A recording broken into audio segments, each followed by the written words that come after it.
오늘 이 새벽에 마가복음을 통해서 하나님이 우리 가운데 어떤 진리의 말씀을 허락해 주시는지 같이 살펴보도록 하겠습니다.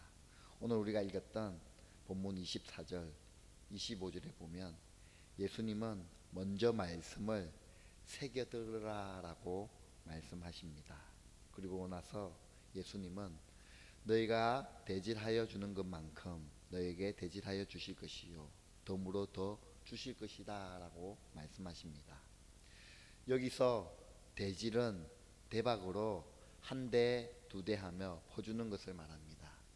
대박은 작은 직육면체 상자로 쌀과 같은 곡물을 퍼주는 겁니다. 그럼 뭘 대질하여 준다는 겁니까? 그것은 하나님의 말씀에 대한 나의 관심과 사랑을 말합니다. 이는 내가 하나님의 말씀을 대질하는 것만큼, 헤아리는 것만큼 예수님께서 우리에게 말씀의 감동으로 채워주신다는 것을 말합니다. 또 예수님에 대한 믿음과 감동과 지식으로 채워주신다는 것을 말합니다. 이를 볼 때 말씀에 대한 감동, 예수님에 대한 믿음과 지식은 그냥 저절로 생기는 것이 아닙니다. 우리가 열심히 대질하는 것만큼, 열심히 묵상하고 고민하는 것만큼 말씀에 대해 알게 됩니다. 예수님에 대해 더 깊이 깨닫고 은혜를 누리게 됩니다. 우리가 무조건 아멘으로 하답하며 말씀을 받아들이지만 드리는 것이 아니라 가끔은 말씀을 깊이 있는 묵상도 우리는 해야 합니다. 왜 예수님께서 이런 말씀을 하셨을까? 의문을 가져보기도 해야 합니다. 또 예수님에 대해 정말 하나님의 아들이 맞으신가? 내 인생의 구원자가 맞는가? 의심도 한번 해봐야 합니다. 불신을 위한 의심이 아니라 더 깊이 믿고 확신하기 위한 의심 말입니다. 그럴 때에 말씀이 나의 것이 되는 겁니다. 나의 예수님을 인격적으로 만나게 됩니다. 즉 내가 만난 예수님이 있어야 한다는 말입니다. 내가 깨달은 예수님이 있어야 하는 거죠. 그럴 때 주님은 우리에게 덤으로 더 주십니다. 우리가 하나님의 말씀을 대질하는 것만큼, 예수님에 대해 대질하는 것만큼 더 풍성한 말씀의 은혜, 예수님께 대한 믿음과 확신을 심어 주십니다. 그리하여 가진 사람은 더 받게 되고, 가지지 못한 사람은 그 가진 것마저 빼앗기는 영적 빈익빈 부익부 현상이 일어나게 됩니다. 예수님을 깊이 더 묵상하면 묵상할수록 더 깊이 예수님을 알게 됩니다. 반면 예수님을 안다라는 생각에 묵상하지 않으면 현상 유지도 못합니다. 오히려 예수님을 더 모르게 됩니다. 예수님은 하나님의 나라에 대해 한 가지 비유를 들어서 말씀하고 있습니다. 예수님은 하나님의 나라를 어떻게 비유하고 있습니까? 26절을 보십시오. 어떤 사람이 땅에 씨를 뿌려놓고 집으로 돌아갔습니다. 그리고 밤낮 자고 깨고 하는 중에 씨가 나서 자랐습니다. 그 사람은 어떻게 그리 되었는지 알지 못합니다. 땅이 스스로 열매를 맺게 합니다. 처음에는 싹이요, 다음에는 이삭이요, 그 다음에는 이삭의 충실한 곡식입니다. 열매가 익으면 곧 낫을 대나니 이는 추수 때가 이르렀기 때문입니다. 예수님이 말씀하신 이 비유를 통해 우리가 알 수 있는 하나님 나라의 비밀은 무엇입니까? 첫째로 내 힘과 노력만으로 다 되는 것이 아니라는 겁니다. 예수님은 너희의 헤아리는 그 헤아림으로 너희가 헤아림을 받을 것이다 라고 말씀하십니다. 그리고 더 받으리라고 말씀하고 계십니다. 우리가 노력하면 할수록, 하나님 나라를 더 알고자 하면 할수록 더 많이 알 수 있다라고 말씀하고 계십니다. 그런데 이렇게 나의 노력만으로 모든 것이 풍성해지는 것이 하나님의 나라의 전부가 아닙니다. 그것은 농부가 밭에 씨를 뿌리는 것과 같습니다. 농부가 낮에 밭에 나가서 씨를 뿌린 후 밤에 잠자리에 들면서 낮에 뿌린 씨가 잘 자랄까 노심초사하며 불면증에 시달리는 농부가 있을까요? 또 다음날 아침 어제 뿌린 씨가 잘 자라고 있나 땅을 파보는 농부가 있을까요? 만약 그런 농부가 있다면 막 도시에서 시골로 귀농한 왕초보 농부일 겁니다. 왜 그렇습니까? 농부는 밭에 뿌린 씨가 밤낮 자고 깨고 하는 중에 반드시 씨가 나서 자란다는 진리를 잘 알기 때문입니다. 즉 밤낮 자고 깨고 하는 중에 씨가 자라는 것처럼 나의 노력만으로 하나님 나라의 비밀을 다 알 수 없습니다. 내가 할 수 없는 부분, 내가 정말 채울 수 없는 부분을 밤낮 자고 깨고 하는 사이에 하나님께서 채워주십니다. 우리는 이것을 은혜라고 부릅니다. 그러므로 우리는 말씀을 주의 깊게 듣고 또 열심히 묵상해야 하지만 그것만으로 안 됩니다. 근본적으로 하나님을 의지하는 마음을 가져야 합니다. 하나님께서 은혜를 주셔야만 합니다. 그럴 때 말씀을 깨닫는 은혜를 받게 됩니다. 예수님에 대해 더 깊이 알게 됩니다. 양들이 말씀을 듣고 거듭나는 것도 목자의 수고와 노력이 필요하지만 근본적으로 하나님께서 은혜를 베풀어 주시고 깨우쳐 주셔야지만 가능합니다. 때문에 목자는 양들이 왜 안 자라는가 조급해할 수 있는데 하나님께서 밤낮 자고 깨고 하는 사이에 자라게 하심을 믿어야 합니다. 그러면 언제 이 양이 이렇게 성숙한 하나님의 사람이 되었지 하고 놀라게 되는 겁니다. 둘째로는 순수가 있고 단계가 있습니다. 씨를 뿌린 다음에 열매를 수확할 수 있는 것은 세상에 아무것도 없습니다. 다 순서가 있고 단계가 있습니다. 순서와 단계를 잘 거쳐야지만 결국에 열매를 맺어 수확할 수 있습니다. 학문에 지름길이 없는 것처럼 신앙생활에 지름길이 따로 있지 않습니다.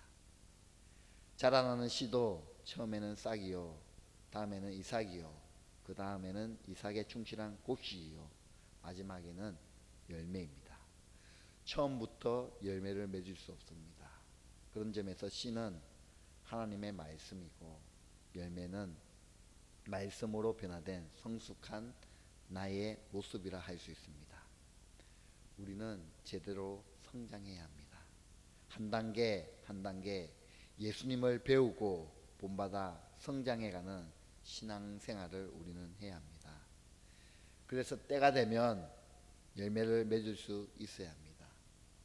예수님이 말씀하신 대로 열매를 맺어 추수할 수 있어야 합니다. 이렇게 될 때까지 겸손하게 배워야 합니다. 또 인내할 수 있어야 합니다. 그러면 주님께서 자라게 하시고 또 주님의 은혜를 의지하는 가운데 마침내 추수할 수 있게 해 주십니다. 마지막 부분이죠. 예수님은 하나님 나라를 어떻게 비유하셨습니까? 31절 32절 말씀입니다. 예수님은 하나님의 나라를 겨자씨와 같다라고 말씀하십니다. 겨자씨는 씨 중에서 가장 작은 씨입니다. 볼펜으로 콕 하고 점을 찍어 놓는 것처럼 작습니다. 이처럼 겨자씨는 작기 때문에 볼품없다 생각하고 사람들은 별 기대를 하지 않습니다. 귀하게 여기지도 않고 함부로 대합니다. 그러나 이렇게 작은 겨자씨라도 자라면 몇 주일 만에 3m가 자랍니다. 5m도 자라고 큰 것은 7m까지 자랍니다. 작아서 서럽고 작아서 볼품 없었는데 이제는 모두가 부러워할 정도로 아주 폼나게 크게 자라납니다. 이것은 겨자씨와 같은 하나님의 나라에 대한 놀라운 비유입니다.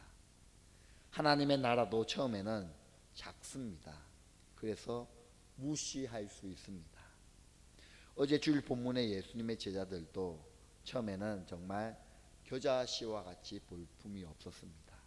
그런데 그들이 심겨주고 자랐습니다. 마침내 그들은 1세기 진리의 빛을 비추는 인류의 위대한 스승이 되었습니다. 또 나에게 시작된 하나님 나라도 마찬가지입니다. 처음에 내가 듣는 복음, 진리의 말씀은 정말 겨자씨와 같습니다. 오늘 말씀을 들었다고 해서 우리가 확 달라지지 않습니다.